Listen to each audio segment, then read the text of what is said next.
गौतम बुद्ध के समय में वैशाली राज्य में एक प्रसिद्ध गणिका रहती थी जिसका नाम आम्रपाली था।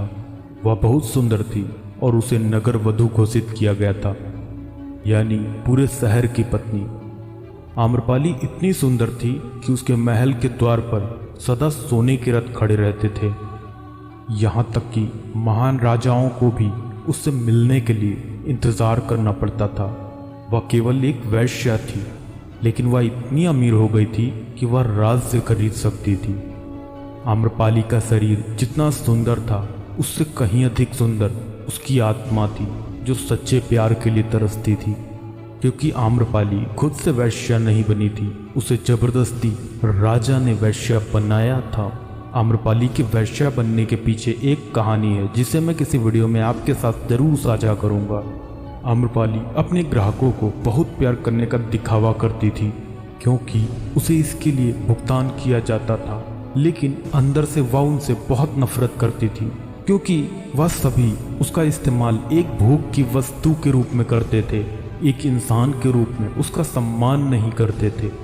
एक दिन आम्रपाली अपने महल की बालकनी में खड़ी थी। अचानक उसने अपने महल के सामने से एक युवा बौद्ध भिक्षु को गुजरते हुए देखा, जिसके पास कुछ भी नहीं था सिवाय एक भिक्षा पात्र के, लेकिन उसके पास जबरदस्त जागरूकता थी और लोगों को खुद की ओर आकर्षित करने की अद्भुत शक्ति थी। जब युवा बौद्ध भिक्षु ने ऊपर की तरफ देखा तो आम्रपाली उसे देख रही थी। युवा भिक्षु ने आम्रपाली की ओर देखते हुए बेहद सम्मान भाव के साथ आम्रपाली को प्रणाम किया। आम्रपाली एकटक उस युवा भिक्षु को देखती रही और पहली बार आम्रपाली के हृदय में प्रेम का उदय हुआ था, क्योंकि पहली बार किसी ने आम्रपाली को सम्मान की नज़रों से देखा था। किसी ने पहली बार उसे इंसान होने का एहसास दिलाया था। आम्रपाली तुरंत सीढ़ियों से नीचे उतरी और बाहर आकर उस युवा बौद्ध भिक्षु के पैर छुए और कहा, भंते, कृपया आज के दिन आप मेरे मेहमान बने और मेरे महल में चलकर भोजन स्वीकार करें। आगे आम्रपाली ने कहा, कृपया मेरे निमंत्रण को ना कहें, क्योंकि पहली बार मैंने किसी को निमंत्रण दिया है। मुझे हजारों बार राजाओं और सम्राटों द्वारा आमंत्रित किया गया, लेकिन मैंने कभी किसी को आमंत्रित नहीं किया है। यह मेरा पहला निमंत्रण है। युवा भिक्षु ने सम्मानपूर्वक आम्रपाली का निमंत्रण स्वीकार करते हुए भोजन ग्रहण किया। भोजन देने के बाद आम्रपाली ने कहा, भंते, आज से 3 दिनों के बाद बारिश का मौसम शुरू होने वाला है, जो कि अगले 4 महीनों तक रहेगा, और मैं आपको अपने घर में 4 महीने रहने के लिए आमंत्रित करती हूँ।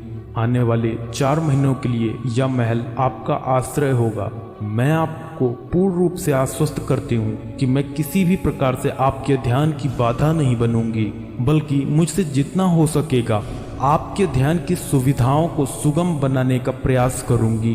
दरअसल बौद्ध भिक्षु साल के 8 महीने गांव-गांव घूमकर बौद्ध धर्म का प्रचार करते हैं और 4 महीने वह एक ही स्थान पर रहते हैं जहां उन्हें आश्रय मिल जाता है।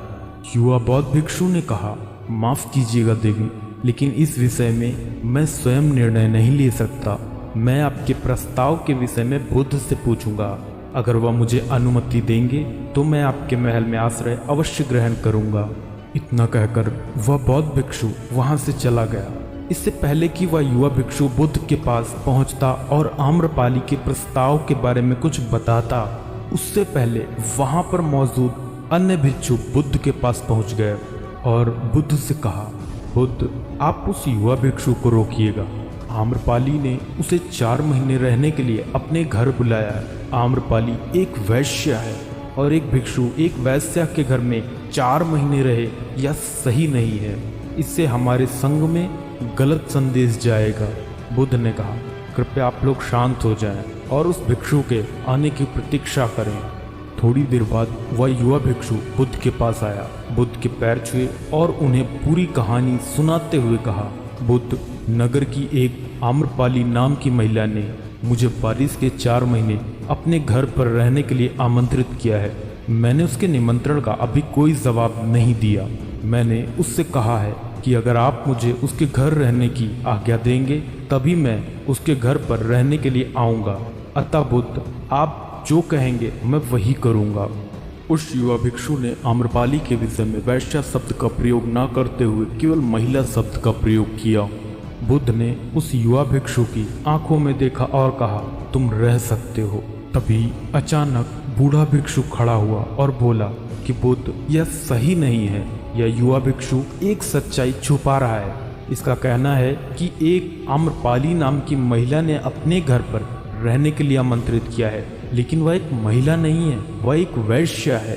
बुद्ध ने कहा, मैं जानता हूँ, और क्योंकि इसने वैश्या शब्द का प्रयोग नहीं किया, इसका अर्थ है इसके मन में उसके लिए सम्मान का भाव है, इसलिए मैं इसको वहाँ रहने की अनुमति दे रहा हूँ। वहाँ मौजूद हजारों भिक्षुओं को विश्वास नहीं हो रहा था कि बुद्ध ने एक युवा भिक्षु को एक वैश्या के घर में रहने की अनुमति दे दी है। अगले 3 दिनों के बाद वह युवा भिक्षु आम्रपाली के घर रहने के लिए चला गया। उसके जाते ही वहां पर उपस्थित अन्य भिक्षु उसके विषय में तरह तरह की बातें बनाने लगे। बुद्ध ने सभी को शांत करते हुए कहा, मुझे मेरे भिक्षु पर विश्वास है। मैंने उसकी आंखों में देखा है कि उसके भीतर तनिक भी भोग की इच्छा नहीं थी। अगर उस भिक्षु का ध्यान गहरा है तो वह आम्रपाली के हृदय को परिवर्तित कर देगा, और अगर भिक्षु का ध्यान गहरा नहीं है तो आम्रपाली अपने शारीरिक आकर्षण से भिक्षु को परिवर्तित कर देगी। यह एक प्रश्न है ध्यान और शारीरिक आकर्षण के मध्य, जिसका उत्तर हमें 4 माह के बाद मिलेगा। बुद्ध की बात सुनकर वहां उपस्थित भिक्षुओं ने कहा कि बुद्ध उस युवा भिक्षु पर बहुत अधिक भरोसा करके अनावश्यक जोखिम उठा रहे हैं। वह भिक्षु युवा है और आम्रपाली बहुत सुंदर है। समय प्रारंभ हुआ, वर्षा ऋतु गई, 4 माह बीते और वह युवा भिक्षु वापस आया। उसने बुद्ध के पैर छुए और उस युवा भिक्षु के पीछे आम्रपाली भी आई। उस युवा भिक्षु ने आम्रपाली का बुद्ध से परिचय कराते हुए कहा, बुद्ध, यह आम्रपाली है और यह आपसे दीक्षित होना चाहती है। यह एक अनोखी महिला है। यह न केवल सुंदर है बल्कि इनकी आत्मा उतनी ही शुद्ध है जितनी आप कल्पना कर सकते हैं। आम्रपाली ने बुद्ध के पैर छुए और कहा, मैं पहली बार देखने भर से इस युवा भिक्षु से प्रेम करने लगी थी, इसलिए मैंने इस युवा भिक्षु को अपने सौंदर्य से कई बार आकर्षित करने का प्रयास किया, लेकिन मैं पूर्ण रूप से असफल रही। इसके बजाय इस युवा भिक्षु ने मुझे ध्यान के प्रति जागरूक किया और यह एहसास कराया कि वास्तविक जीवन भोग नहीं अपितु ध्यान है।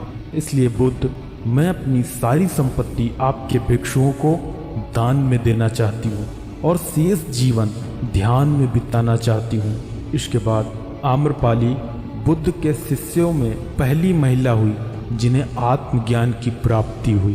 बुद्ध ने अपने पंथ के सभी शिष्यों से कहा, यदि तुम वैश्याओं की संगति से डरते हो तो उस डर का उस वैश्या से कोई लेना देना नहीं है, बल्कि वह डर तुम्हारे बेसुध मन की उपज है, क्योंकि तुमने अपनी कामुकता को दबा दिया है और कामुक ऊर्जा को दबाया नहीं जा सकता, इसे केवल रूपांतरित किया जा सकता।